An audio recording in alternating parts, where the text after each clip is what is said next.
ನಮಸ್ತೆ. ಮಂಕುತಿಮ್ಮನ ಕಗ್ಗ. ಏನು ಜೀವನದರ್ಥ? ಏನು ಪ್ರಪಂಚಾರ್ಥ? ಏನು ಜೀವ ಪ್ರಪಂಚಗಳ ಸಂಬಂಧ? ಕಾಣದಿಲ್ಲಿರ್ಪುದೇ ನಾನು ಮುಂಟೆ, ಅದೇನು ಜ್ಞಾನ ಪ್ರಮಾಣವೇ? ಮಂಕುತಿಮ್ಮ. ನೋಡಿ, ಈ ನಮ್ಮ ಜೀವನಕ್ಕೆ ಏನಾದರೂ ಅರ್ಥ ಇದೆಯೇ? ಈ ಪ್ರಪಂಚಕ್ಕೆ ಏನಾದರೂ ಅರ್ಥ ಇದೆಯಾ? ಈ ಜೀವಿಗಳ ಮತ್ತು ಪ್ರಪಂಚಗಳ ಸಂಬಂಧ ಏನು? ನಮಗೆ ಗೋಚರವಾಗೋದೇ ಇರುವುದು ಇಲ್ಲೇನಾದರೂ ಇದೆಯಾ? ಹಾಗಿದ್ದರೆ ಅದೇನು? ಅದು ನಮ್ಮ ಜ್ಞಾನಶಕ್ತಿಗೆ ಮೀರಿದ್ದುದೋ ಏನು? ಎಲ್ಲ ಕ್ವಶನ್ ಮಾರ್ಕ್, ಪ್ರಶ್ನಾರ್ಥಕ ಚಿಹ್ನೆಗಳಾಗಿ ಇದೆ.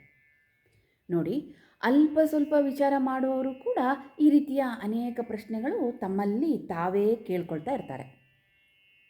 ನಾವು ಭೂಮಿ ಮೇಲೆ ಹುಟ್ಟುತ್ತೇವೆ, ಬೆಳೆಯುತ್ತೇವೆ, ಬದುಕುತ್ತೇವೆ, ಹಾಗೆ ಒಂದಿನ ಸಾಯುತ್ತೇವೆ. ಈ ಎಲ್ಲಕ್ಕೂ ಏನಾದರೂ ಅರ್ಥ ಇದೆಯಾ?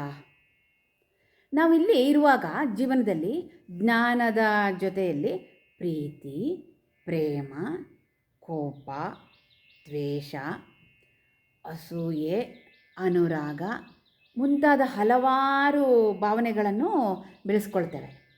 ಆ ಭಾವನೆಗಳ ಜೊತೆಯಲ್ಲೇ ಜೀವಿಸ್ತೇವೆ. ಈ ರೀತಿಯ ಜೀವನಕ್ಕೆ ಏನಾದರೂ ಅರ್ಥ ಇದೆಯಾ?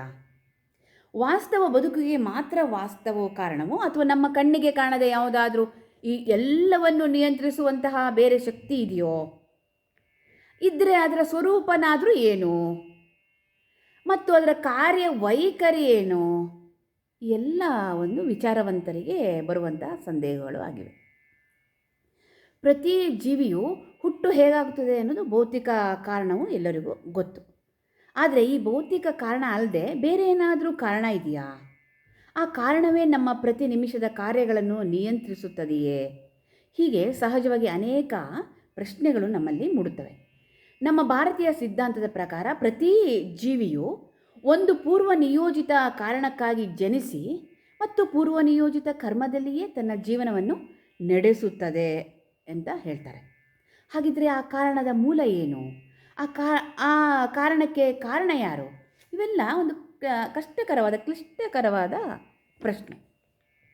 ಕನ್ನಡದ ಒಬ್ಬ ಮೊದಲ ಕವಯಿತ್ರಿ, ವಚನ ರಚನಾಗಾರ್ತಿಯಾದಂತಹ ಅಕ್ಕ ಮಹಾದೇವಿಯವರು ಹೀಗೆ ಹೇಳ್ತಾರೆ: ಒಂದಲ್ಲ, ಎರಡಲ್ಲ, ಮೂರಲ್ಲ, ನಾಲ್ಕಲ್ಲ, ಅನೇಕ ಭವಂಗಳಲ್ಲಿ ಬಂದೆ, ಅನೇಕ ಸುಖಾಂಗಳನ್ನು ಉಂಡೆ ಎನ್ನುವಂಥ ಜನ್ಮಾಂತರದ ಹಿನ್ನೆಲೆ ಇರುವ ಒಂದು ವಚನವನ್ನು ಅವ್ರು ನಮಗೆ ತಿಳಿಸ್ತಾರೆ.